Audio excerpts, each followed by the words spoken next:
Hey there, my name is Shane Craddock, and this is the Inner Edge podcast, where I share a different take on how to lead and live a sustainable high-performance life. Over the course of different episodes, I'm going to challenge the belief that tension, stress, and struggle are essential to success and creativity. My experience is that there's an easier way, there's a better way, and indeed there's an essential way that we need to explore for the times that we live in. So let's go ahead, let's jump in and explore.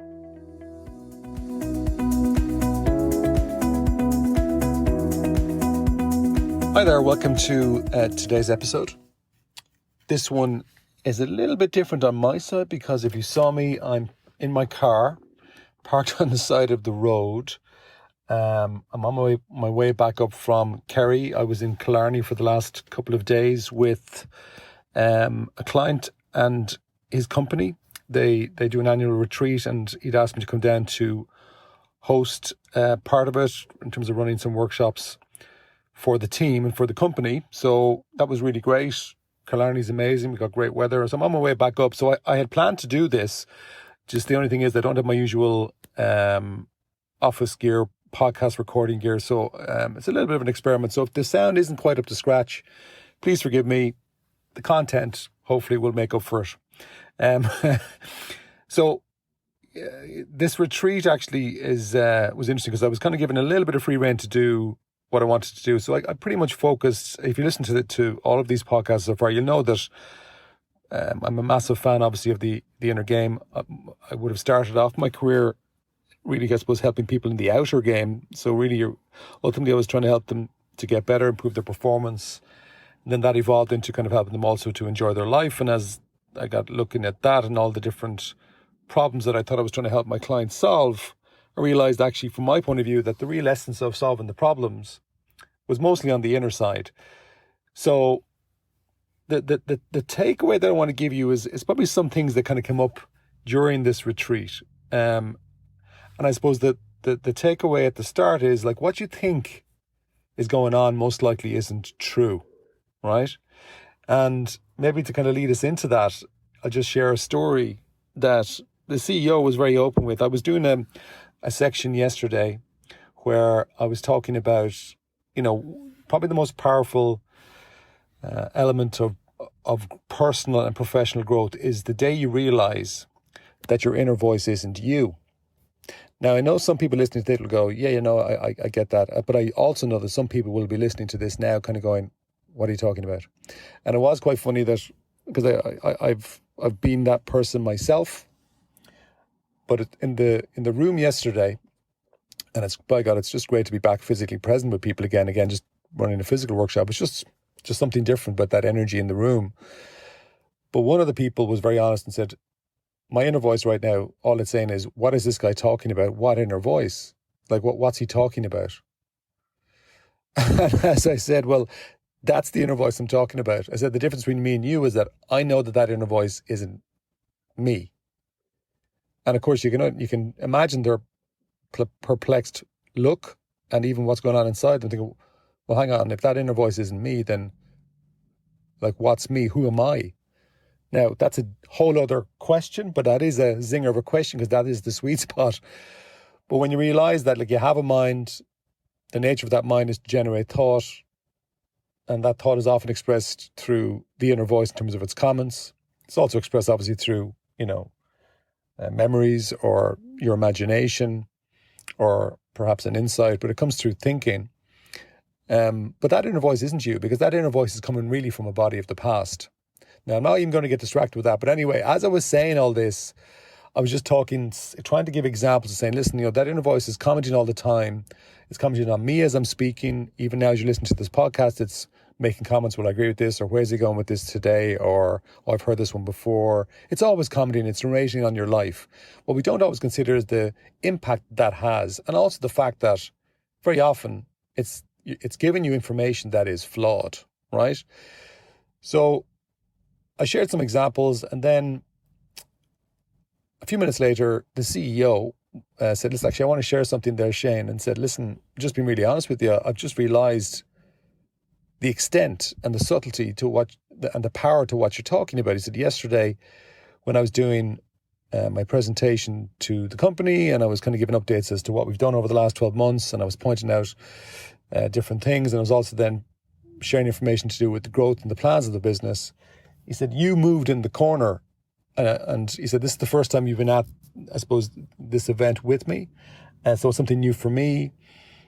And he said, whatever way you moved or your body language changed, my inner voice went, oh, I've said something or done something that Shane doesn't think is good for the company, or there's something I've done that's actually bad because he's changed his body language.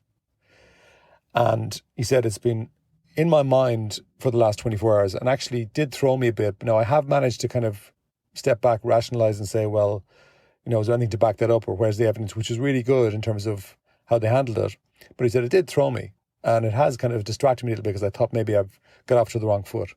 Now, when he said that, I was genuinely looking at him kind of go, what are you talking about? Because actually the opposite was going on inside me. I was thinking, this guy's doing a really great job. I love his communication style, the way he's open with the entire company. He's very collaborative. There's a lovely tone to what he's doing. And it was very upbeat and positive. I just thought he was doing a really good job. So what you have here are two people in the same, apparently the same experience, both having different thinking about that experience. So which one is true? Well, you could say that the one that's true is whatever you're thinking, because see, whatever you're thinking automatically has a huge effect on your feeling, then your behavior, and then your action. But what was more interesting for me was that was distracting for him. So it was taking away useful energy. It was also giving him a distorting reality.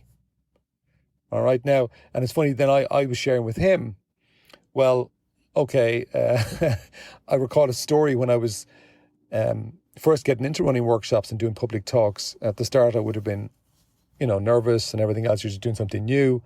I remember certainly one of the first talks I ever did, I don't know, there was probably about 20 people in the room. And there was a lady kind of in the last row who kept on yawning. And it was, at one point, I think, I was sure she was falling asleep. And I was, in my inner voice was going, oh my God, Shane, you are absolutely useless. This person is so bored. They're falling asleep. Like, once this talk is finished, I think that's it. We should never do a talk again. And while I'm doing my talk, I'm focusing on information, but it was, by God, was it tough, because I'm literally have this fight in myself. And I'm sure you can relate to that. So I'm having this kind of fight in myself, trying to stay away from that niggle of a voice that's giving out to me. But at the end of the talk, there was one or two people who came up to ask a question. And I thought, okay, well, at least they were interested. That was good. They were listening. But then this lady was the very last person, the lady who was yawning. And she came and said, oh my God, so that was a really interesting talk. And I wanted to ask you about a couple of things you said. And I've made some notes here. And I looked down at her pad and saw that she had loads of notes. And I was kind of surprised based on, again, what my mind was telling me her level of interest was. And so when she was finished, and she was very pleasant and complimentary, I said, do you mind me asking you a question? I said, I got to be honest with you, I was thrown a bit during the talk because you were yawning so much. And at one point, I think you fell asleep. And she said, oh my God, I'm so embarrassed. Sorry about that. She said, no, I came in on a flight from California this morning, and I'm really tired. She said, but I didn't want to miss this talk. I was really looking forward to it, and I'm so glad I didn't miss it, but I'm so sorry because I did actually fall asleep for about 5 minutes. But she was delighted to be there. And not only that, like work came out of that for me. I got a project that came out of that because she ran her own business. So again, your inner voice distorting reality. Now, there's a couple of questions I think you can do to challenge that I think are useful. But before I get into that, I just want to share a story with you to do with a tech company that I worked with a few years ago. Right, so another little thing that I thought I'd just share with you and make you aware of is, just in case the podcast is the way that you're maybe getting to know me, I've been running or sending out this very short weekly email for the last, believe it or not, 13 years. I started in 2008. It turned into a book called Inspire Me. The email is called Inspire Me. It goes out every Monday. It's designed to be read ideally in less than 60 seconds. And it kind of links into, basically, in essence, it's my, I share a quote that's inspiring, hopefully. And then I suppose I kind of share a story or an experience, or maybe ask you a question around how do you bring that quote, or the essence of the meaning of that quote, the inspiration, how do you bring it to life? Because I think one of the things that I've seen with a lot of quotes is people rattle them off, but very often we miss the wisdom in taking the action out of the quote, or, the actual wisdom of it. So I've been doing that for 13 years. As I say, it turned into a book called Inspire Me, which has done quite well. But you can, if you're not on the weekly email, it's another way to kind of get a little bit of inspiration, maybe on the day you need it most, on a Monday. But also it keeps you in touch with whatever I'm doing in terms of events or retreats or training or whatever's coming down the track. And occasionally you get the odd free thing from me as well. Again, the focus is, if you're somebody who's interested in creating meaningful success for yourself and for other people, well, then you're going to like the content. So that's my little plug. Hopefully that'll be of interest to some of you. Let's get back to the show.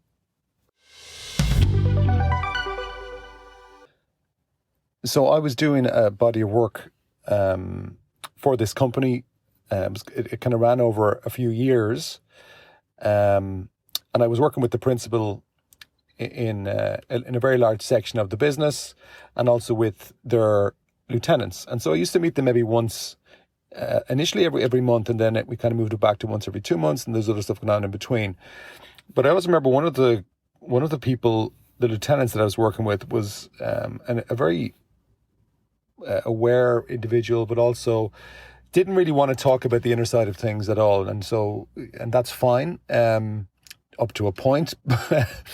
But the reason they didn't was because they said that they knew enough and things were going well. So it was really more just about helping them optimize their performance and making sure they were focused on the right things, all that kind of stuff, and just talking stuff out. Except on this particular day that I was down there working with them and meeting different people, when the meeting started, he said to me, listen, he said, I know I normally don't like to talk about the inner side, but he said, I need to talk about it today because I'm just not quite on my game. And so I said, okay, well, what's going on? He said, I don't know, I've been fighting with my wife. The energy isn't right in the team. I'm having issues where I don't normally with people. And I'm starting to think, he said, maybe it's me. I said, okay, well, that's a good start anyway. We point the finger back at ourselves, look in the mirror. But eventually, when we kind of dug into it, what came out was that this was going on actually for about 3 months. He just hadn't really talked to anybody about it. And we tracked it back that actually this whole kind of cycle of a downward performance, which can happen to the best of the best. And this guy now was really, really good, really smart, really good, really motivated, doing well in his career. And but he's had this conversation with somebody at a senior level, not his direct boss, senior level, and he took out of that conversation that he wasn't going to get this big promotion that he thought he was supposed to get. He wasn't going to get it, even though he'd been busting his ass and actually delivering on the results. And so he was really downhearted. But as we talked it out, I suppose I was just asking naive questions. I just said, well, I'm assuming you kind of asked your boss about it. And he said, well, no, I didn't want to ask my boss about it because I just assumed that he was privy to this, and I was just really annoyed at him too, so I haven't been in good form with him either. I said, okay, but did you go back and actually just double check at your source, the person that you think was saying this? He said, no, well, I was clear what they were saying, that's what they said. And so then I asked this question, I said, well, can you be 100% sure that that's exactly what they meant? And he paused and he went, well, okay, I mightn't be 100% sure, but I'm 95% sure. I said, okay, so there's a 5% chance that you're wrong. I said, we can't proceed until you're clear about what reality is, until we're clear about what reality is. And so we paused the meeting. I had other meetings to do, and I said, you go off and find that guy, and whenever you get him, talk to him, come back and let me know what happened. So he came back to me a few hours later. He said, and he looked like a different person. Like he was younger, there was a lightness to him, so I knew something had happened. So I said, what happened? And he said, I talked to the guy. He said, I can't believe it. I told him what I thought I heard, and he just looked at me in shock and said, no, that's not what I meant. I don't know why you interpret it that way. No, like everything is going really well for you, and I'm sorry you should have come to me sooner. And he just looked at me and said, I can't believe that I have been working under this false assumption for the last 3 months. He said, I can't tell you the stress it's caused. It's interrupted my sleep. That's affected my energy and state of mind. I know that my team has got distracted and is not quite on it because I've been distracted and I'm quite on it. I'm not quite on it. He said, I just can't believe the hassle. He said, I really hope I never, ever forget this lesson. And I think, if you're listening to this podcast thinking, oh yeah, well, that's an interesting one, but I'd never make that mistake. My challenge is look in the mirror, because we will all do that. We all have done it. I've done it. So, as you know, I'll always come back to some questions. And this is not if this applies to you. This does apply to you. It applies to you in every capacity in your life. So the question is, like, what are you believing right now that your inner voice has been telling you? And what are you believing without merit, without looking for the evidence? And where might you be reacting to someone or something, but you haven't asked this question? Okay, can I be sure that what I'm thinking is 100% true? And if you are 100% true, okay, fine, move on. But if you're not 100% true, you got to go off and at least challenge what you're thinking, or explore, how do I find out what the truth here is? And I suppose my final comment on this would be, and this is the key bit really, is don't believe everything that you think is true. And in particular, what I would say to you is, a mind that is unchallenged is a very dangerous thing. It's good to challenge your mind. It's good to challenge your thinking, but also to be aware that you can help other people do the same thing. Thanks for being with me. Bye-bye.